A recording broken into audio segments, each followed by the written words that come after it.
Hi everyone, welcome back to my channel.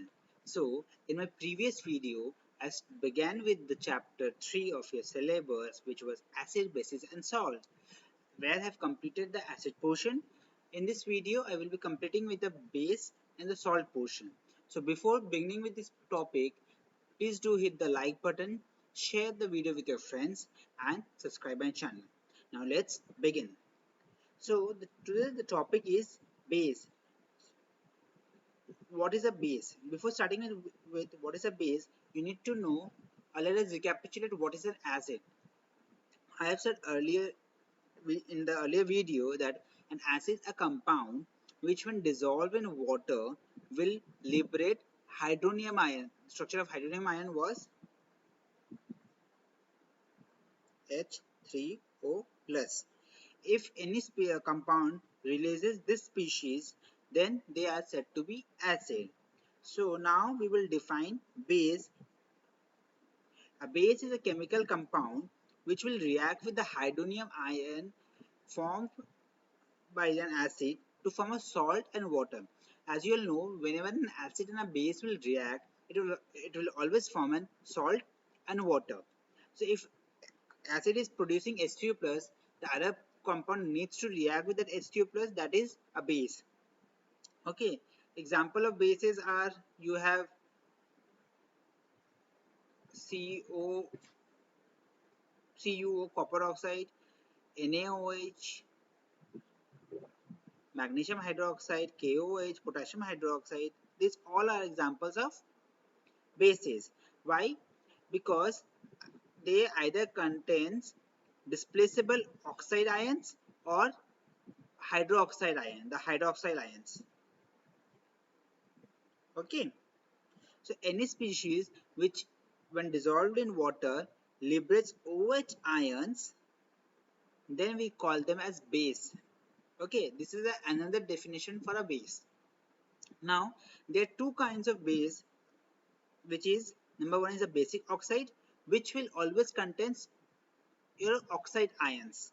Example, I just said earlier, copper oxide, zinc oxide, all have oxide as a ion, and they react with acid to form salt and water. Obviously, as it is a base, it will react with acid to form a salt and a water. Similarly, instead of basic oxide, we can have another kind of base, that is a basic hydroxide. So the structure of basic hydroxide will be B, generic structure I'm talking about, where B can be any metal and it must have an OH, which will be reacting with the H plus of the acid to form water, and this B, the metal part, and the non-metal of the acid will react to form the salt.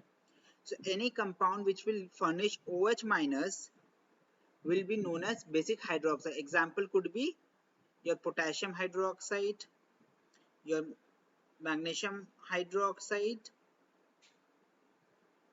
your sodium hydroxide, and so on. Okay, there are some other examples also, like sodium hydroxide, aluminum hydroxide. Structure would be AlOH whole thrice. Now, as you will be appearing for your multiple choice question based examination, so you need to study the examples. In your junior classes also, you have read one statement that all alkalis are bases, and but all bases are not alkali. This is just based on the solubility of the bases. If some bases are soluble in water, they are called alkalis. Okay. Similarly, the bases which are not soluble will not be called alkali. Therefore, we say the statement all alkalis are bases and all bases are not alkali. Sorry. Okay. Now we can classify bases on the on their strengths. What is that? Is number one the strong base and a weak base. Which bases will be called strong? Suppose when a base is put into an aqueous solution of water and it completely ionizes to produce high concentration of hydroxyl ion, then that base will be termed as a strong base. Clear? Now, if any base undergoes only partial or minimum ionization to produce low concentration of hydroxide ions, then they are termed as weak bases.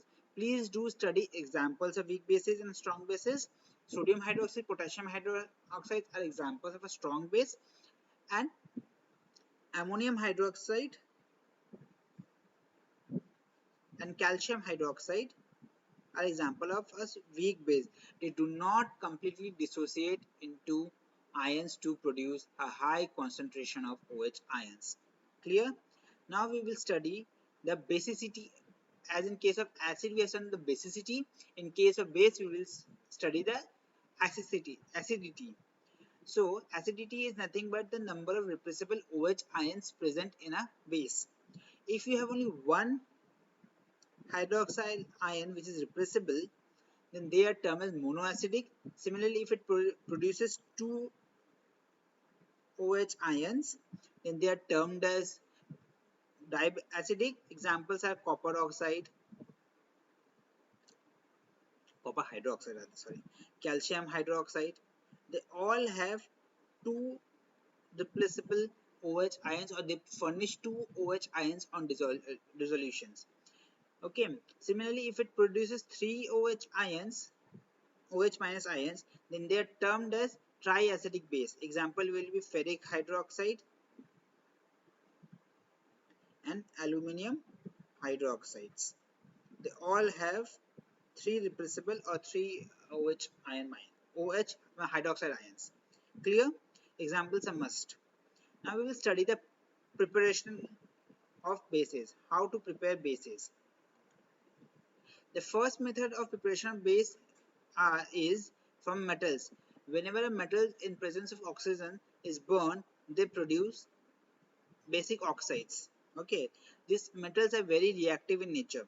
So in place of in an atmosphere of oxygen, they will react to form basic oxide.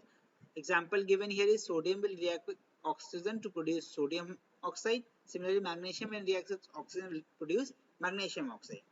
Now, instead of oxygen, if these reactive metals or the active metals react with water, they will form corresponding hydroxide instead of oxides. For example, if I take sodium, if it reacts with water, it will form NaOH plus liberate H2 gas.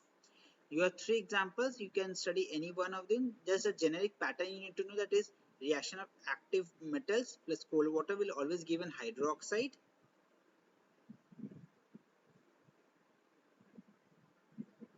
plus hydrogen gas. Okay. Similarly, since magnesium is quite less reactive than all the three metals, it reacts with steam instead of cold water. Okay. And it will produce magnesium oxide instead of magnesium hydroxide. Clear?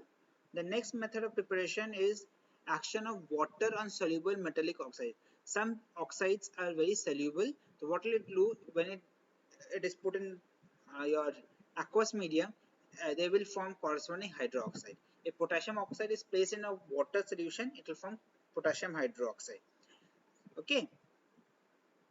The fourth method to prepare is by double decomposition technique, where an aqueous solution of a salt, aqueous solution means the salts which are soluble in water, reacts with the base which is also soluble, it will result in precipitation. Precipitation is a technique of when two soluble compounds react and insoluble compounds are formed which are not soluble in water. They are termed as precipitate. They form a uh, solid-like compound which settles down. Okay. So example is copper oxide, which is blue in color. When react with sodium hydroxide, it will form sodium sulfate, which is soluble, a salt, and it will form a copper hydroxide. Okay, so there will be an exchange of metals. See here you have sodium present as a with OH minus, which is sodium is replaced by copper. Okay, and this copper hydroxide is insoluble, which is a blue PPT. We write blue PPT, that indicates that your solid chunk mass is formed, which is blue color solid chunk is formed, which settles down. Okay. Similarly, if ferric chloride reacts sodium hydroxide, it will form ferric hydroxide. okay, which is dirty green in color, reddish brown in color. And your aluminium will react with ammonium hydroxide to form aluminum hydroxide, which is gelatinous precipitate. Okay.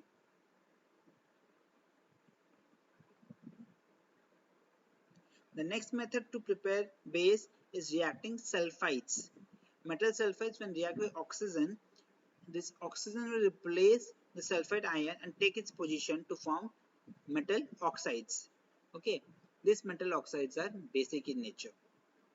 Okay, here I have taken examples of a lead sulfide and zinc sulfide, which on reacting with oxygen will form its corresponding oxide, that is of lead oxide and zinc oxide. And it will always also lead to the liberation of sulfur dioxide gas. The next method is decomposition of salts. Certain salts on heating decomposes to form base. Example here taken is carbon. For first case is the carbonate, where copper carbonate is heated and it decomposes, and it breaks down into copper oxide and carbon dioxide gas. Okay. Similarly, if nitrates are heated, it will also form its corresponding oxides. Nitrogen dioxide gas will be evolved as well as oxygen is released. Okay.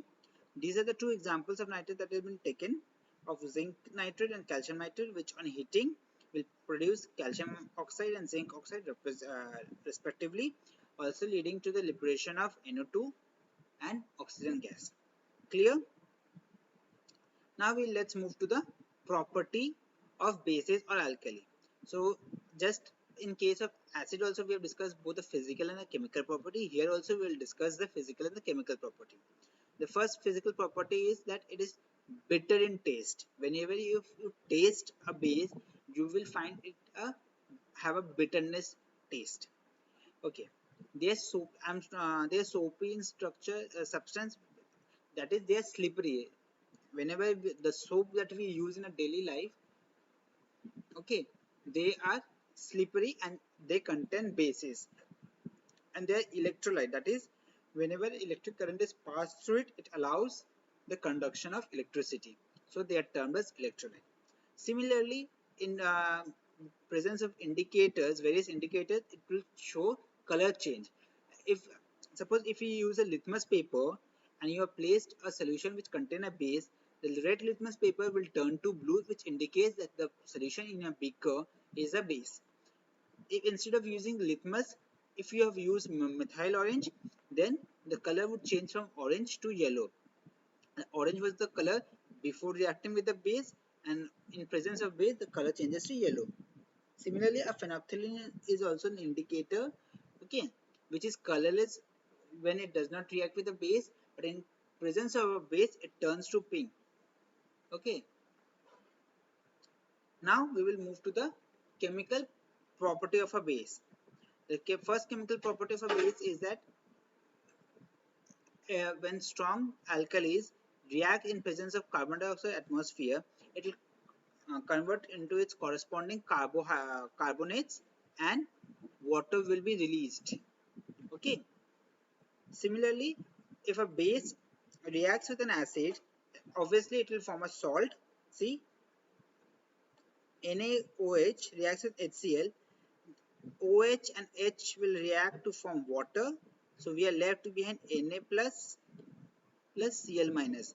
They will combine to form NaCl, which is a salt. Okay. Thirdly, they precipitate as an insoluble metal hydroxide when added to the solution of the salt of heavy metals. Heavy metals like copper, zinc, iron, lead, all are heavy metals. Okay, they have a high atomic mass. So whenever the salts of heavy metals react with the soluble base, they will get converted into an insoluble hydroxide. Okay, just we have discussed while we were doing the preparation of base. Copper sulfate when react with ammonium hydroxide, it will form its corresponding soluble salt of sulfate and an insoluble precipitate of metal hydroxide, that is copper hydroxide, which is blue PPT. Similarly, when zinc reacts with sodium hydroxide, then it will form zinc hydroxide, which is gelatinous white precipitate. And when iron sulfide reacts with sodium hydroxide, it will form ferrous hydroxide, which is dirty green.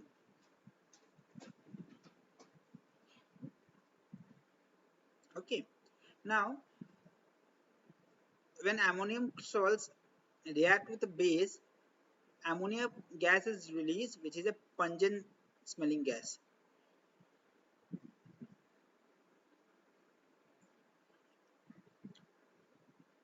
Okay. Now, some uses of bases. You need to study the uses of bases. In manufacture of soap, we use sodium hydroxide. In manufacturing of bleaching powder and softening of hard water, we use calcium hydroxide. As an antacid, we use magnesium hydroxide. You might be given in your MCQ it as a match the following. Okay, so in one of the columns the uses will be given, and other the base will be given. You need to match the correct option. Aluminum hydroxide is used as a foaming agent in fire extinguisher. Now, we need to measure the strength of an acid or a base. So, it always depends on the concentration of H plus and OH minus form. If a high concentration of H plus is released, that means the acid is very strong. Similarly, if greater concentration of OH minus is released, then it is a strong base. To measure the strength of acid or base, we have defined a scale which is called as the pH scale. So what is the definition of pH scale? pH scale is defined as a negative logarithm of base 10 of the concentration of hydrogen ion. It is defined as pH equals to minus log of H plus ion. Greater the concentration of H plus ion, lower will be the pH, that is more stronger will be the acid. And we have a scale ranging from 0 to 14 which will show indicate the strength of an acid or a base. So the range from 0 to 7 is for the acidic compounds, for the range from 7 to 14 is for the base, and pH equals to 7 indicates that is a solution is neutral, neither acidic nor basic. As we go down from 7 to 0, your acid character increases. As we go from 8 to 14, your basic character increases. Now, if suppose you are given a solution where pH is 6, okay, so what can you say about the concentration of H plus and OH minus? It will indicate that as the pH is less than 6, it is acidic solution. Therefore, the concentration of OH minus will be lesser than H plus, or H plus will be more than OH minus. This table is very important. Okay. Okay. Now, importance of pH in daily life. Our body works with the pH 7 to 8. It's just an informatory slide. In our stomach, we have a acid which is hydrochloric acid present. Okay. Tooth decay starts when pH of a mouth is lower than 5.5. If the pH of your tooth is below 5.5, your tooth will start to decay. Use of mild bases like baking soda are used when a bee stung you. Now we will move to the third topic, that is salts. So what is a salt? A salt is a compound which will be formed when by the partial or total replacement of hydrogen atom of an acid by a metallic or a ammonium ion. Now that is when a base or an acid will react, it will form a salt.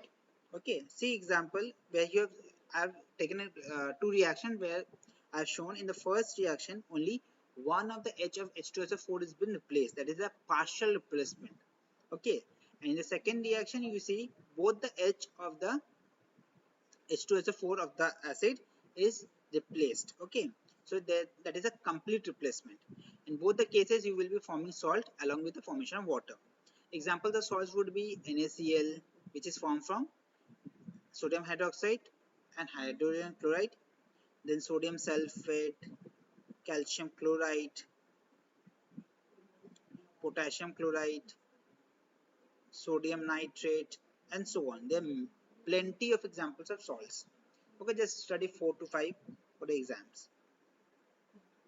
Now we can classify. This is the last topic for your salt because preparation of salts has been cancelled and properties of salt is also been cancelled. You just need to know the three kinds of salts. The first kind is the normal salt, that is formed when all the H or the ionizable H ions of the acid is been completely replaced by the metallic or ammonium ion. That means it does not have any more replaceable hydrogen ion after the salt is been formed. Or I can say, for example, when HCl reacts with NaOH, all the H of the HCl will be replaced by Na plus. Okay, this is a complete replacement, and these kind of salts which are formed are known as normal salt. But the second category of salt is the acid salt, which is formed by partial replacement. If you have, suppose if you have two to three replaceable hydrogen ions or atoms, one of them would be replaced and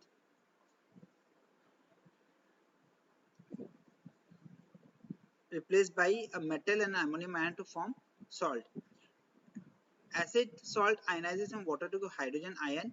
Therefore, it will always show the property of acid, because obviously this acid salt when dissociate in dissolved in water, it will form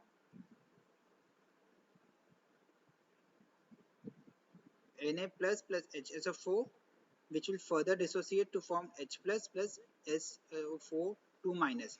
Due to the presence of H plus, this will show the property of acids. Okay, examples are your sulfuric acid, your phosphoric acid, because H3PO4 has three replaceable hydrogen. Now, if any two or one of it is even replaced, therefore it will be a partial replacement and it will form your acid salts. Okay. The third one is the basic salt. Just as in acid salt, you have partial replacement of H plus ions. In basic salt, we will have a partial replacement of OH ions. Okay, of a di or triacidic base by an acid radical.